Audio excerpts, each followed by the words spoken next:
Hi everybody. It's a nice November day. It's kind of cool out, maybe 5-6 degrees.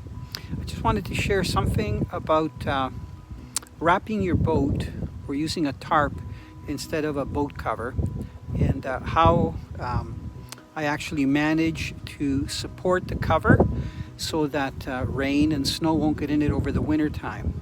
So what you see behind me is our 20-foot Pro Sports, and it's a beautiful boat. It's got a high windshield up on top. I've got power poles at the back. You can see them sticking out over here, and like a trolling motor at the front. So let me tell you what I've done. My cost probably for the actual tarp and the other accessories to store it properly, like bungees and everything, was probably about $300. And I think it's very durable. It's a lot less than getting a custom tarp done, and you can reuse it, take it apart, even if you need it, like set it up, one night if it's going to rain or you're going to get bad weather if you're still fishing, then take it apart. It takes about maybe 10 to 15 minutes the next day when you go to use it. So let me tell you about the tarp first. Now the tarp that you see behind me isn't a normal woven tarp. I picked it up at Princess Auto. It's called their Extreme Tarp. And if you look at it, it's almost like the material that they use for shrink wrapping boats, but only a lot heavier. I think it was about $120, where even a pretty good tarp is about 40 bucks, 45 bucks. So it has grommet holes about every 24 inches. And I bought the bungees. These are, I think they're 46-inch or 48-inch rubber bungees. And what I've done with the bungees, wherever the bungees come close to the boat, all I've done was taken the hook that comes on it, and I pinched it together with vice grips, and then I put some duct tape around so that there's no way it's going to hurt the boat. So I've done that only where the boat is pretty vertical and it comes down like this so that it's totally protected. So this tarp isn't tightly fit like a cover, but it's perfect for keeping all the elements out, like leaves in the fall, rain in the fall, ice and snow in the wintertime.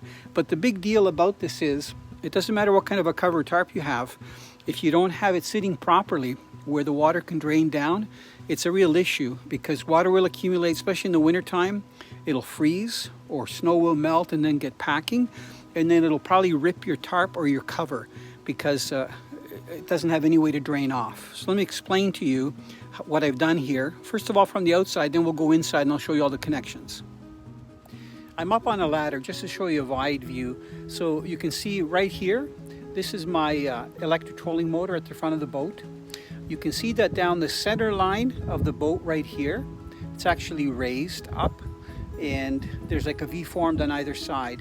If you look at the back, that's where the windshield is in the center, and even back farther, there's no place where there's a lag, even where I have my downrigger still on the boat, because I'm planning on fishing the next couple of days. Everything is tight and the water can run off. So try lifting this up. Okay, so you can see that there's a peak at the back, peak here at the front, right there, and all the water is going to drain off. That's very important.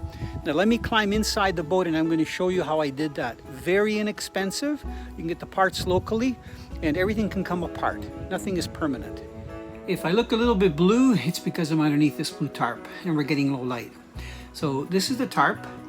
Everything is nice and sealed and very dry and protected. So what I've used, if you look right here, this pipe is 1/2-inch water pipe, plastic. And I've used connections. This is a 45-degree connector. Nothing has been glued together. So these aren't the threaded type of connections. They're the kind that you just slide together. And if you were doing plumbing, you would use the cement, the liquid cement, to connect it, and it would dry instantly. So the fit is so snug and tight that just the pressure from having a little bit of a bend in the different parts of the pipe works really well to connect it together. Now watch how I did the side supports. To make my side supports at the back, you can see that I've taken my Scotty downrigger holder and I've inverted it so that it's facing inwards. And I've ran a section of that 1/2-inch pipe all the way up to a four-way connector that is right here. Okay, and again, it's not glued together. I just have the pipe slid in one part, the other, and the other. Then I have that arm go all the way down to my other rod holder. Now if you look down the boat, you can see that I've got one main piece of piping that goes all the way to the windshield. And at the windshield, I've got a T connection, which is right here. Again, it comes apart. And then what I've done is the pipe isn't touching the windshield. I don't want any pressure there. I've got this piece of piping, all one section that goes all the way down to literally where the base of my electric is. Now, wherever the pipe meets the boat, look at what I've done here. I've used a T joint and I've just shoved in another section of pipe. I can pull it out either side so that it gives it support. So there's no way it's going to go anywhere. Now you can see that the boat is nice and clean. My sea deck is protected. There's no water or leaves or anything. I'm just going to show you the back here. So I've got my downrigger still on. When I'm storing the boat, you know, for more than let's say a week, I'm probably going to take the downrigger off. So it'll still, the tarp will still go down and it'll be nice and taut. Okay, so this is a back view here. So there's my four-way connection. There's my 45-degree joint. And then this goes all the way down. And you can see where the actual T is that I put together. I hope that what I've done with my boat to support the actual tarp, the quality of tarp that I've purchased, and how I've laid it out will actually help you if you are looking for ideas of how to rig your boat to protect it, you know, whether it's just for overnight. For example, last night, or actually even yesterday afternoon, we had rain half the day, and it rained probably till like 2, 3 in the morning. Everything is dry inside. The boat is protected because it's fall. There's lots of leaves falling off the trees. No leaves, you know, in the boat. It's ready to go. It's nice and clean. So for about $300, you can do something that's very nice and easy to take apart and put together very quickly. If it's windy when you're putting the tarp on, because this boat is 20 feet long, it helps if you have another person helping you with the tarp just to get it over the top. So my wife and I did this and do it. So I usually climb up in the boat. She hands me one section of the tarp. I take it over to one side of the boat. She puts a strap on it, and then I go and do the middle and then the front. And then it's a matter, and these supports are all on. And when, if I'm going to go fishing, I'm probably going to go fishing in 2 days.